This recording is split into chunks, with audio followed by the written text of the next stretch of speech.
जी मध्य प्रदेश छत्तीसगढ़ की खास पेशकश सलाम इंडिया में आज हम आपको ऐसी शख्सियतों से मुलाकात करा रही हैं जो कोरोना काल में गरीबों की सेवा में जुटे रहे। हमारे साथ जुड़ रही हैं डॉक्टर एसपी साहू जो श्री कृष्णा अस्पताल रायपुर के डायरेक्टर हैं। साथ ही हमारे साथ जुड़ रही हैं सोशल वर्कर नितिन पाटीदार और ईश्वर दयाल गोस्वामी जो कवि एवं साहित्यकार हैं और समाज सेवा में भी बेहद सक्रिय हैं।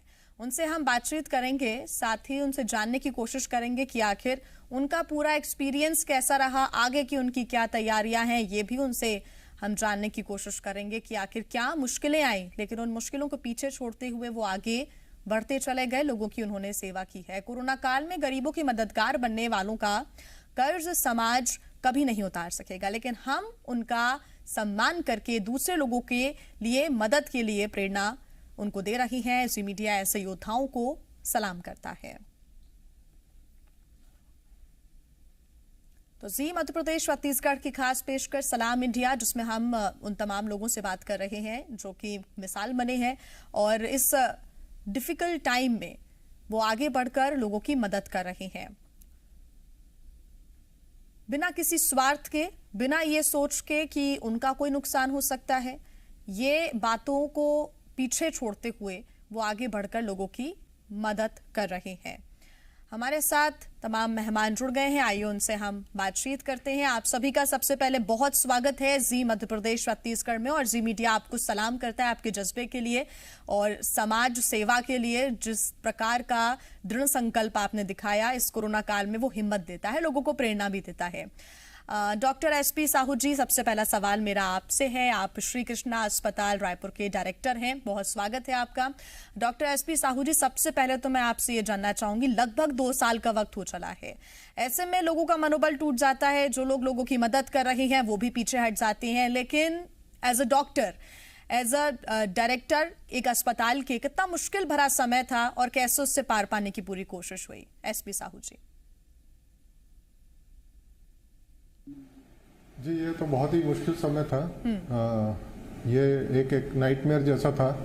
हम लोगों ने बहुत सारे ऐसे समय देखा है जिसमें पेशेंट बहुत ज़्यादा मात्रा में आ गए थे हमारे हॉस्पिटल में जी। और हमें सब तरह से कमी हो रही थी, चाहे वो ह्यूमन रिसोर्सेस हो, चाहे ऑक्सीजन हो, हर चीज़ में हमें दिक्कतें आ रही थी।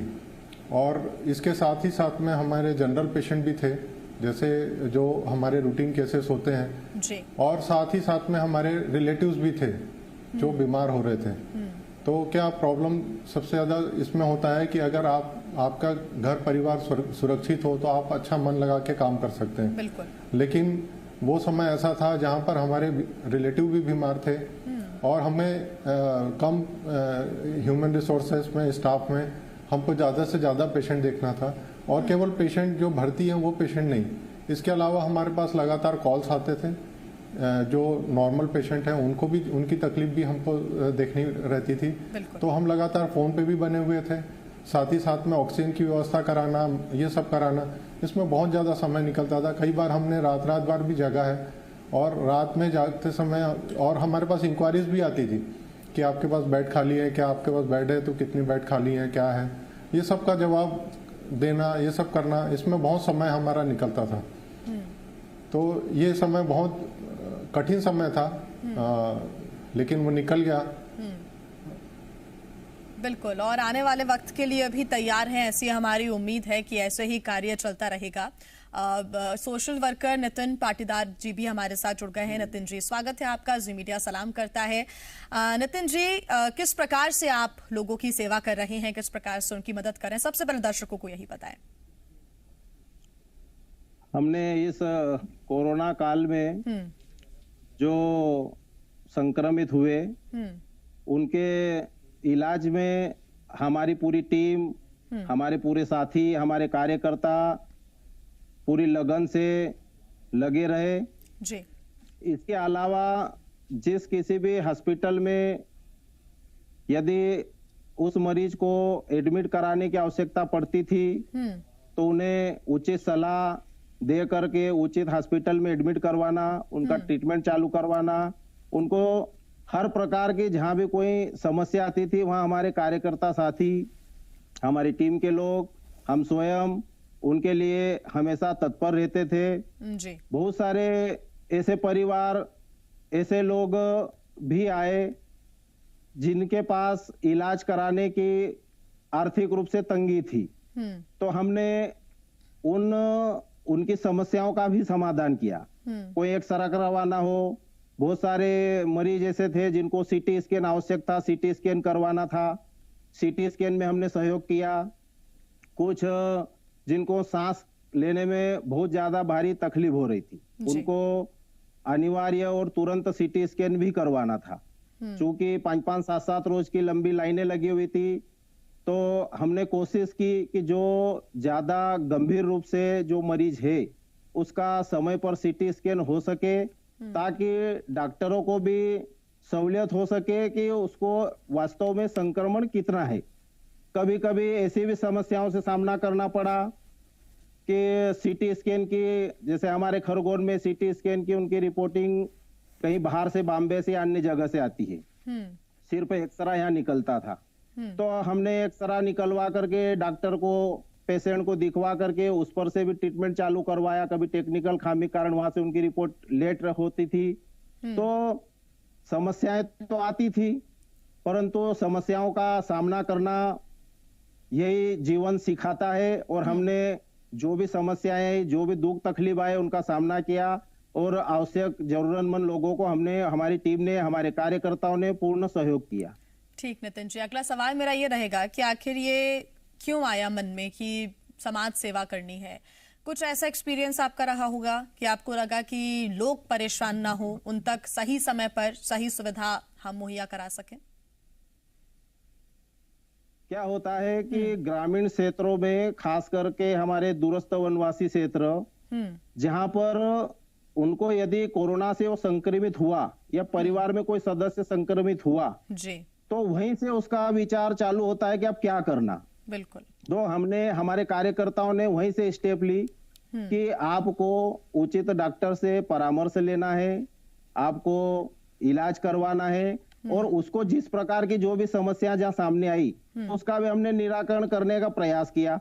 और रहा सवाल सेवा का, तो सेवा तो क्या है, व्यक्तित्व, उनके जीवन में सेवा का भाव होना ही चाहिए। बिल्कुल। और हम, हमारे परिवार और हमने, हमारी टीम और हमारे कार्यकर्ता जो पूरी निष्ठा के साथ में सेवा भाव से जुड़े हुए हैं, और उन सभी कार्यकर्ताओं में भी सेवा का भाव पूरा भरा हुआ है। हमारे युवा शक्ति के सारे समस्त कार्यकर्ता वह भी सेवा करने के बड़े इच्छुक थे। तो हमने सारे लोगों ने मिल करके, और फिर इस वर्ष भी जनता की, लोगों की, कोरोना संक्रमित मरीजों की किस प्रकार से सेवा की जा सकती है उसकी ओर आगे कदम बढ़ाया, और फिर हमने उनका सहयोग किया।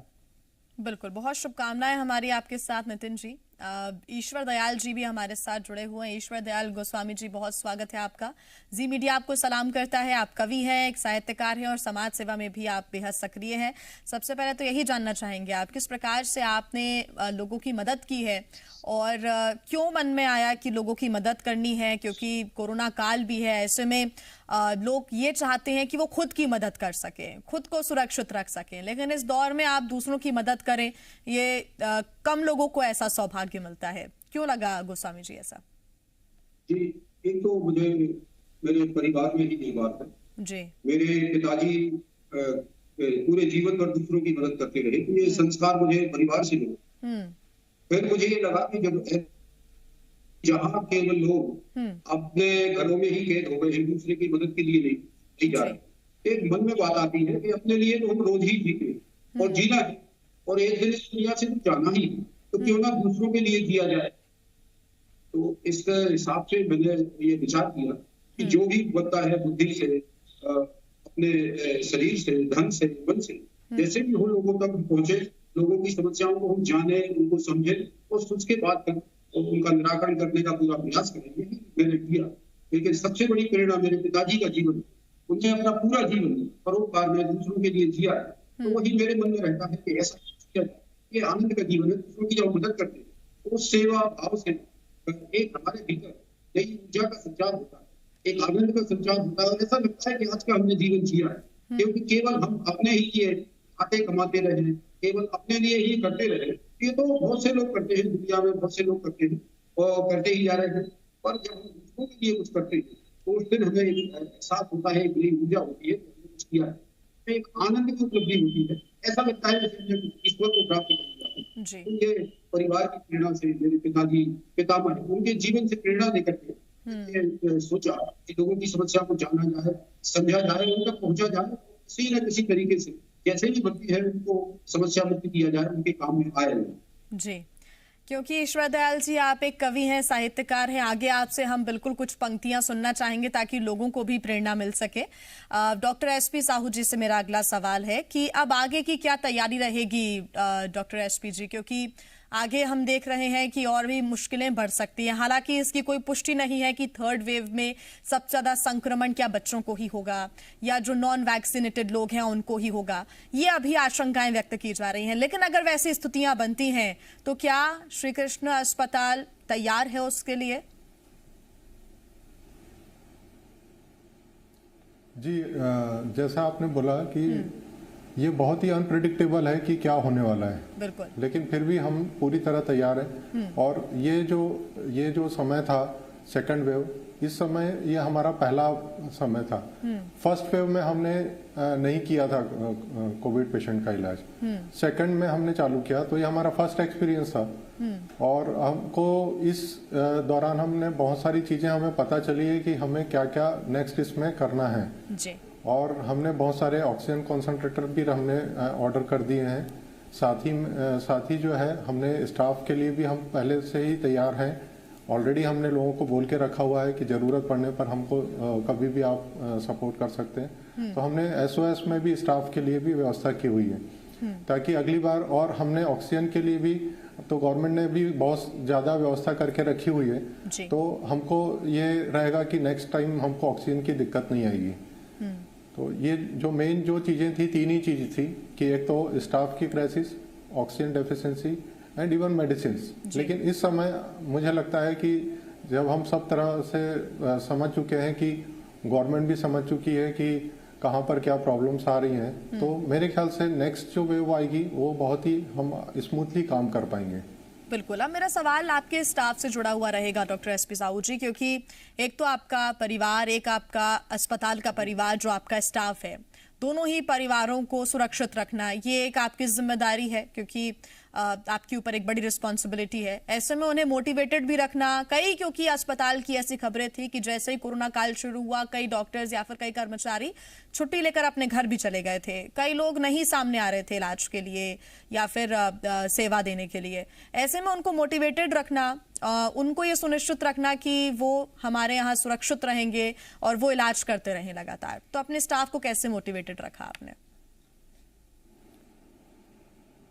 जी, स्टाफ को मोटिवेटेड, स्टाफ को सबसे बड़ा डर ये था कि हम यहाँ पर काम करेंगे तो हम इन्फेक्ट ना हो जाए। दूसरा, अगर हम इन्फेक्ट हो जाते हैं, अगर हम नहीं भी होते हैं तो हम सब क्लिनिकली इन्फेक्शन ले जाके घर वालों को इन्फेक्ट ना करें। तो हमने एक पहला काम किया कि स्टाफ को अलग उनको क्वार्टर दिलवाया, जो घर पे नहीं रहते थे, वो घर बाहर रहते थे, एक क्वार्टर में रहते थे। सेकंड, हमने हॉस्पिटल के अंदर भी व्यवस्था करके रखी थी, अगर वो कहीं हॉस्पिटल में रुकना चाहते हैं तो वो घर ना जाके वो हॉस्पिटल में ही रुक सकते हैं।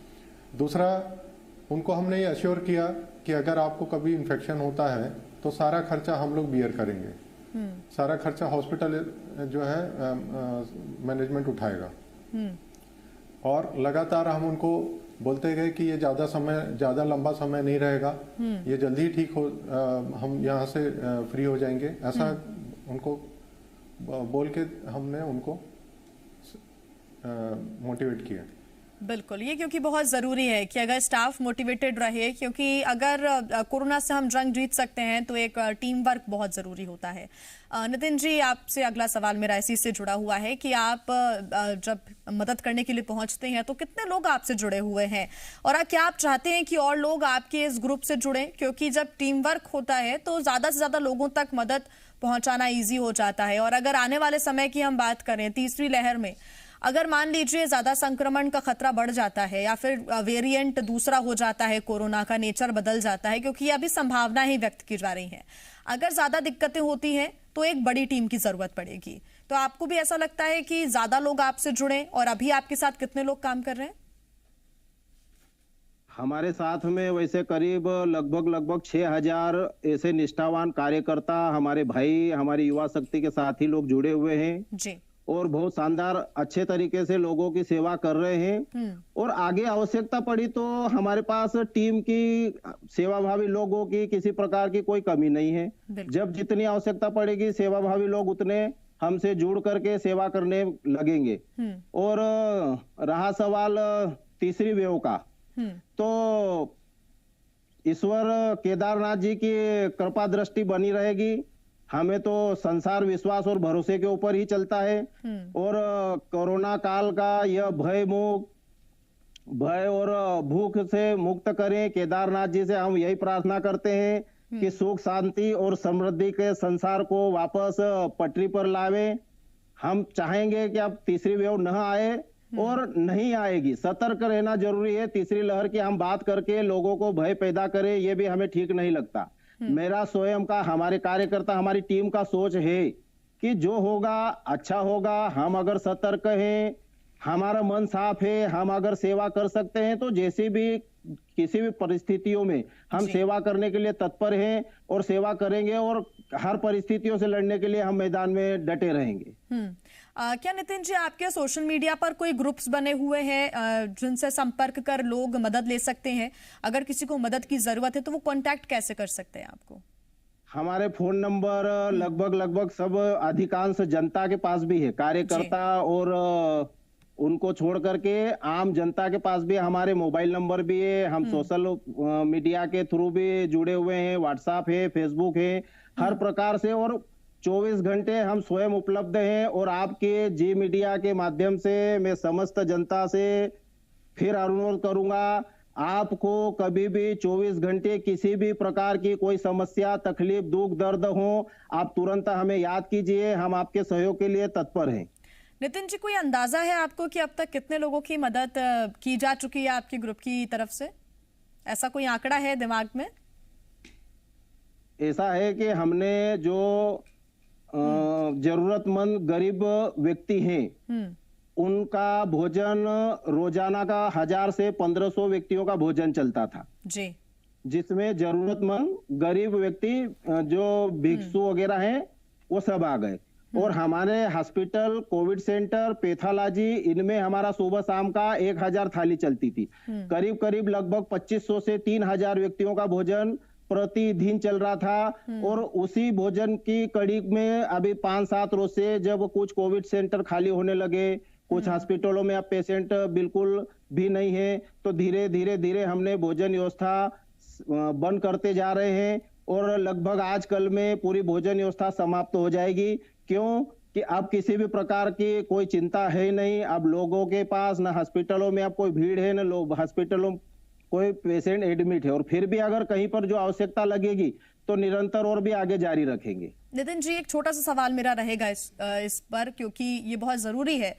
एक तरफ जहां कई खबरें आ रही कालाबाजारी की, कई लोग मुनाफा कमाने की सोच रहे हैं, आपदा में अवसर ढूंढ रहे हैं, आपने देखा हो कई खबरें होंगी।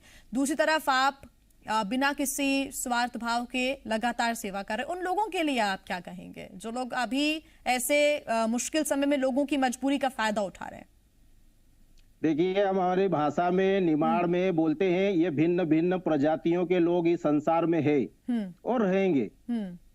जब कुछ समस्याओं का सामना हमें सतयुग में भी झूठ सच का करना पड़ा तो यह कलयुग है। बिल्कुल। और रहा सवाल आज के संसार में भी लालची लोग, झूठ बोल करके अपना काम निकालने वाले लोग, कालाबाजारी करना, ऊंचे भाव देना, पैसा कमाना, मुनाफाखोरी करना, किसी का दुख दर्द को नजरअंदाज करना, ये आपको आम जनता से लगा करके बहुत सारे आपको अधिकारी कर्मचारियों में मिलेंगे, व्यापारी वर्ग में मिलेंगे और नेताओं में भी मिलेंगे। तो यह प्रजाति है, इसको समाप्त नहीं कर सकते, इनसे लड़ना पड़ेगा और डट करके लड़ेंगे। और जो अच्छे लोग हैं उनको भी हम कहेंगे कि आप तुरंत और डट करके लड़ो जी। और लोगों के लिए आपको खड़ा होना पड़ेगा। इन प्रकार के लोगों से हम कभी भी तुरंत उस प्रकार वहीं ऑन द स्पॉट किस प्रकार सामना करना पड़ेगा, इसकी रणनीति बनाना पड़ेगी। बिल्कुल। ईश्वर दयाल गोस्वामी जी, सवाल आपसे है, क्योंकि आप कवि एवं साहित्यकार भी हैं, तो कुछ संदेश आप देना चाहें लोगों को अपने तरीके से? बिल्कुल, हमें धैर्य रखना पड़ेगा और धैर्य से ये हमें पूरा विश्वास है कि ये लड़ाई हम जीतेंगे, ये बीमारी हारेगी और हमें सुख शांति मिलेगी, इस बीमारी से मुक्त होंगे। अभी जो डॉक्टर साहब बोल रहे थे कि हम भी लोगों को समझाते हैं कि एक दिन ये बीमारी जाएगी, तो यही मैं संदेश देना चाहता हूँ कि आप धैर्य धारण करें और सकारात्मक रहें। आप लोगों की मदद के बारे में सोचें और लोगों की मदद नहीं भी कर पाते हैं तो आप उनको सुरक्षित रखना चाहते हैं, ये भी बड़ा मुख्य काम है। जिस व्यक्ति ने ऐसे वातावरण में, ऐसे गंभीर वातावरण में अपने आप को भी बचा लिया, अपने परिवार को भी बचा लिया, तो वो भी एक बड़ा काम कर दिया। बस मेरा ये संदेश है कि धैर्य धारण करें और ये जो हमारी गाइडलाइन है उसका पालन करें, वही हमारे लिए इस समय रामबाण। बिल्कुल, ये संदेश लोगों तक पहुंचना बहुत जरूरी है। कोरोना काल में आप सभी ने लोगों की मदद की है। जी मीडिया आपको सलाम करता है। डॉक्टर एसपी साहू जी, बहुत धन्यवाद आपका हमारे साथ जुड़ने के लिए।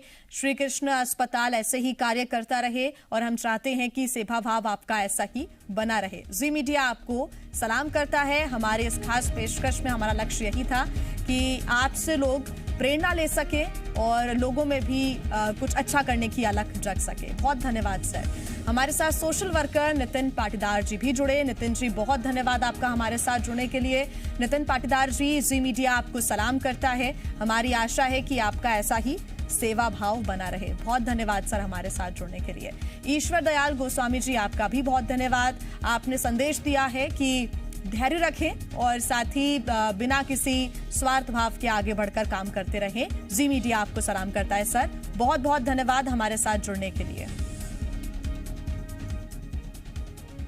आप सभी का बहुत धन्यवाद जी मीडिया के साथ जुड़ने के लिए। लोगों ने आपकी कहानी सुनी, देखी, जरूर वो आपसे प्रेरित होंगे और आशा है कि इसी प्रकार से एकजुट होकर कोरोना से हम जंग जरूर जीतेंगे।